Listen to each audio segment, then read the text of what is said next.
the chase and the hunt, and I set the pace when I'm running. I always take what I want and I always give it 100. Don't need a bank, no I'm funded. Play the game like it's nothing. I'm always thankful for something. Don't take for granted, stay humble. Now wake up!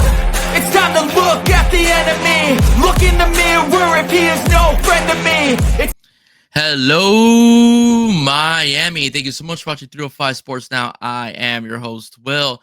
And I just got to say, even though I am pre-recording this, I just want to say I'm completely unscripted. I don't have much in front of me. I just want to talk to you guys heart to heart as Canes fans, as Miami fans in general, of fans of 305 Sports in general. Shocked by today's loss, and I'm very disappointed at the way the Canes played against the Georgia Tech Yellow Jackets. It was a 20-23 defeat.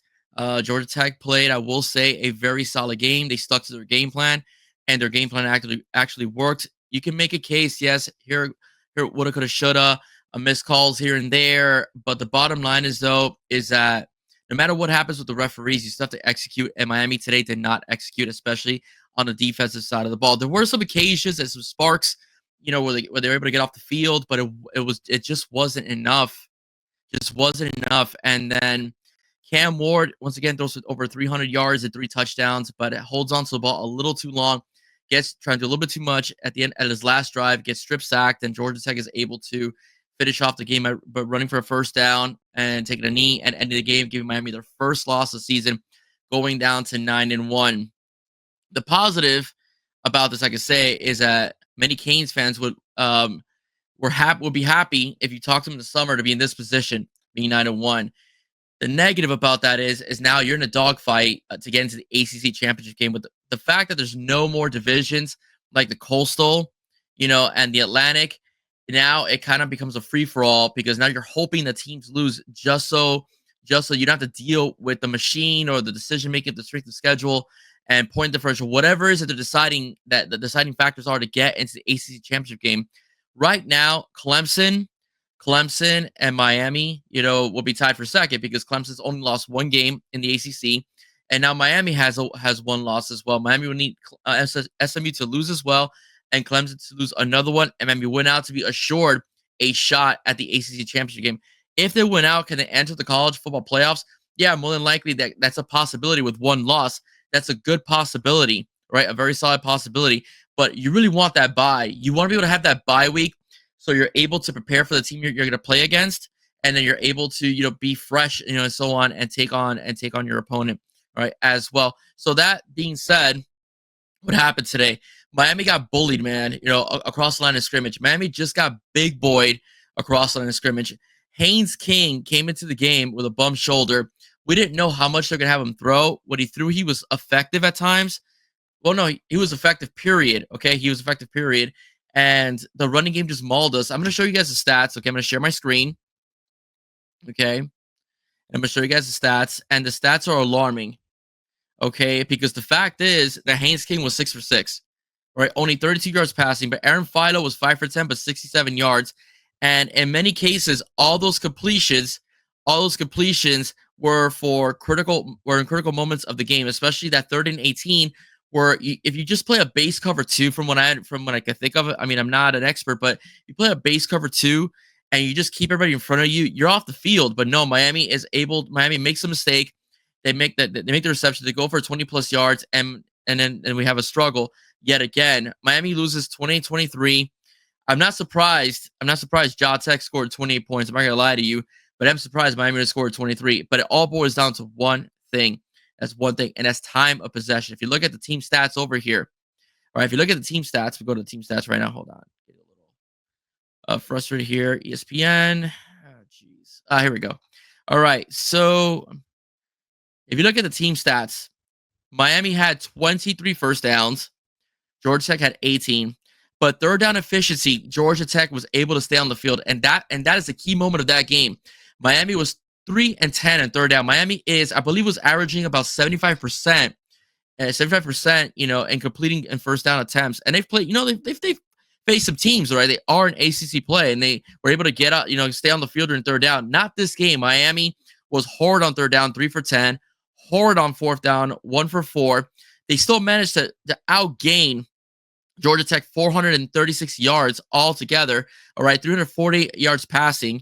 Okay, Georgia Tech only had 99 yards passing, but here is the bugaboo of the game. Running the football, Miami, because they were behind, 88 yards rushing. Okay, Georgia Tech 271 yards. Okay, 271 yards on the ground. Miami was averaging giving up less than 100 yards a game. I know it sounds weird because Miami has a lot of busted plays. A lot of them used to happen in the secondary. Georgia Tech decided to protect the quarterback and run the football down Miami's throat. And that's exactly what they did. And Miami could not stop them. They averaged 5.6 yards per carry. 5.6 yards per carry. 34 and 49 seconds of time of possession to Miami's 25. Okay, so basically they kept Cam Ward off the field. All right, they kept Cam Ward off the field, and Miami was still managed 436 yards despite being outmanaged in time of possession. Miami still managed to have more total yards on offense than Georgia Tech, and 348 yards passing over Georgia Tech's 99 yards. So Cam Ward had some mishaps in the game. Okay, missed some guys, threw the ball behind, and so on. Much of that could be, you can make a case, is probably the pressure that was on him throughout the game, as well as Georgia Tech was able to get almost home at times, and it felt like Miami could never get home. But nonetheless, Cam Ward, I'm not going to put the game on him. He did what he's supposed to do. He got his team 23 points. He probably could have had more points. You can make a case that Mauro Cristobal should have gone for a couple field goals, and they probably would have not been in the position where they had to go for a touchdown to win the game, and just put the team in a position with a couple timeouts left at the end of the game where they're able to at least go for a field goal. Andy Borregales makes a field goal. Miami gets out of Bobby Dodd Stadium alive. But the bottom line is that didn't happen because we've been pretty good on fourth down. We've been able to pull away from teams. We take those chances and are able to score, but this wasn't the game. This game never felt right. I know you can say about any game, but the Cal game didn't feel right either. We survived that one. The Virginia Tech game, if we got some stops, we were good. But this game just never felt right. It never felt like a game. It never felt like Miami was ever at any point in control in the game as well. So going back, I just want to go over the rushing yards because I think it could be a little misleading because the 88 yards, we go back to the box score. Go back to the box score a little bit because I want to talk about Damian Martinez. Damian Martinez got most of the run in the second and third quarter.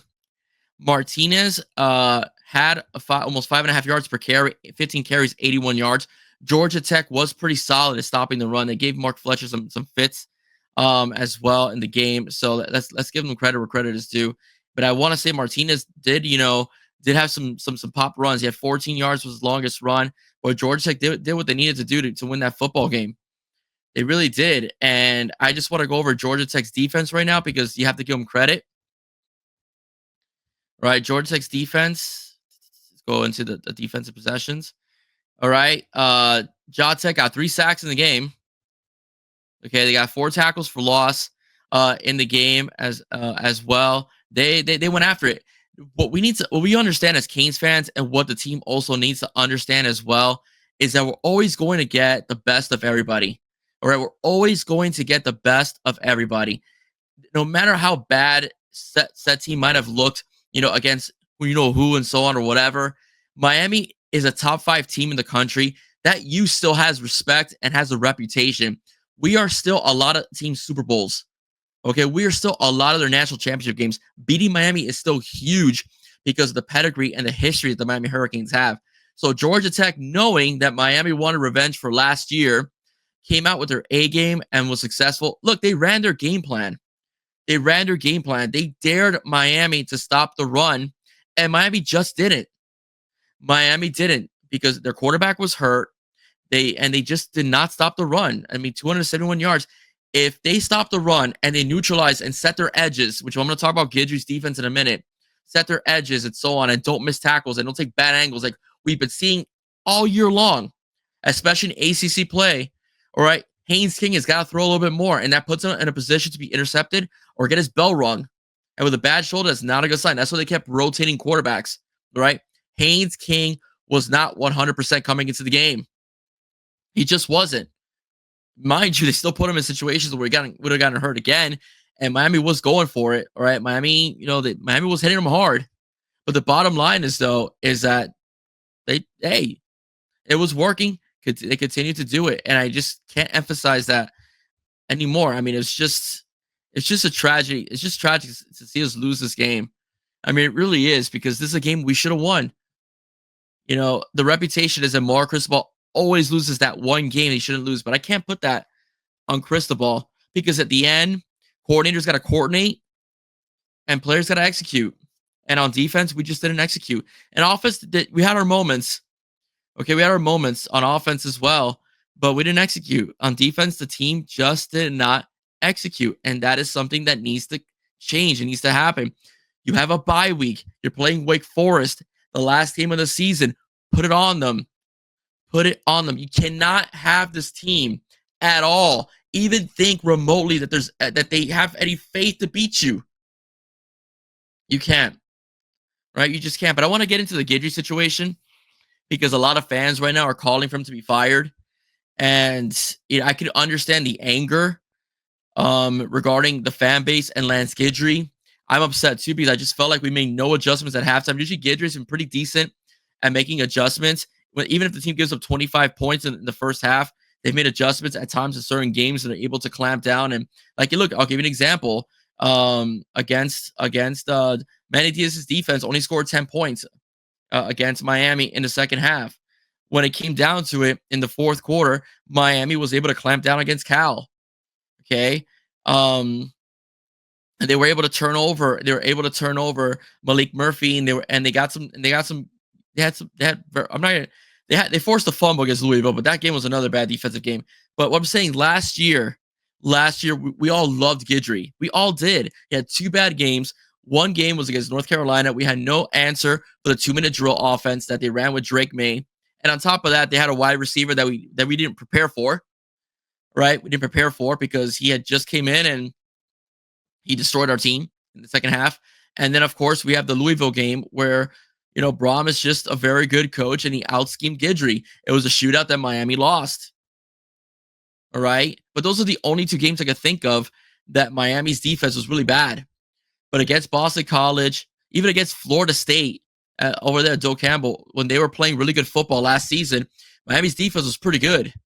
Miami's defense was very good. Lance Guidry's Marshall teams beat a Notre Dame team that has more talent than they do.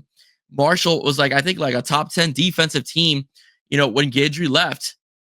And he was going to go to Tulane, but Mark Cristobal gave him a better offer here at the U. And the U, there's a bit more status than there's Tulane. So I'm not in the fire Guidry bandwagon. I'm really not. I know he ain't going anywhere next year. Because now he has to prove it again. But I'm curious. But I mean, are there flaws? And have there been issues with adjustments this season? Absolutely. Okay, you can't set your edge. Tyler Barron has had a lot of difficulty setting his edge. Can't set your edge, man. You gotta set your edges. They're jet sweeping you. They're going outside run. Same thing against Virginia Tech. They outside run your butt to death. You didn't stop them either. That's what I'm concerned about. Our secondary didn't get mauled today, except on 3rd and 18. Okay, it was the front 7 that's supposed to be your strength got mauled. Maybe you need to go to 4-3. I know Popo was out today. Popo's been one of our more consistent linebackers this year.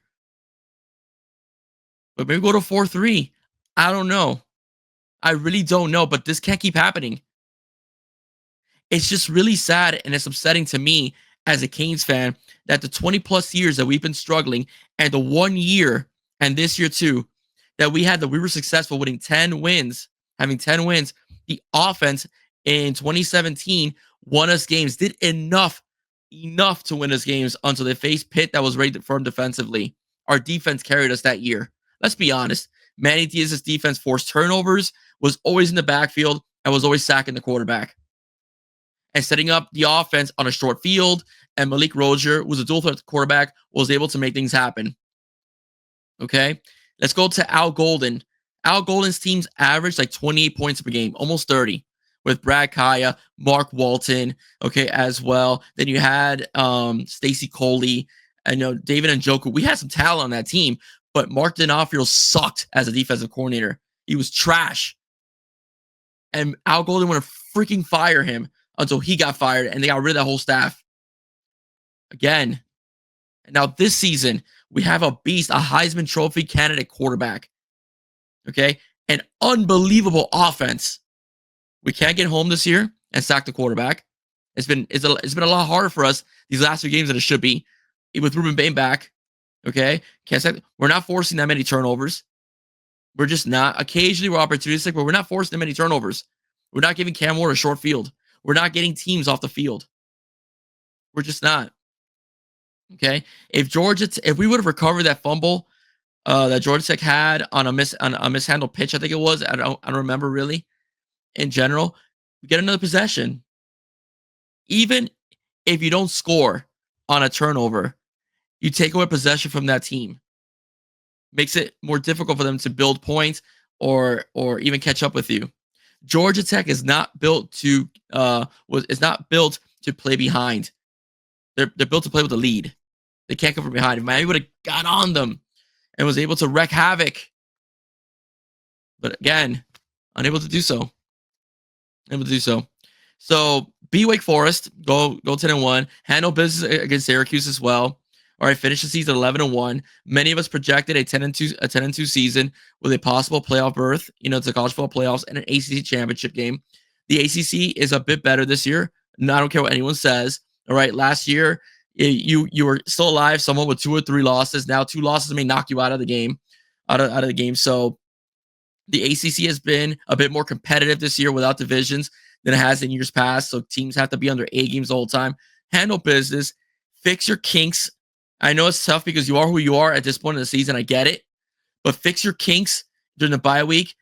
Defeat a team like Wake Forest at home that is not as good as you are and go on the road and finish off after Thanksgiving. Handle your business against Syracuse. And hopefully, you're in Charlotte.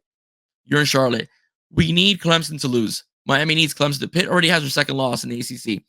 Clemson needs to lose. If Miami can win out, even if SMU finishes undefeated in the conference, it'll be Miami versus SMU. And that's what everyone wants to see. Right? Miami Hurricanes and Texas Miami Hurricanes. That's what we want to see. All right, ladies and gentlemen, that's it for my rant. Hope you guys have a blessed day. If you like what you heard, please don't forget to like, share, and subscribe, guys. God bless. See you soon. Go Canes, guys. Bye-bye. And go Dolphins that play Monday. Bye-bye, guys.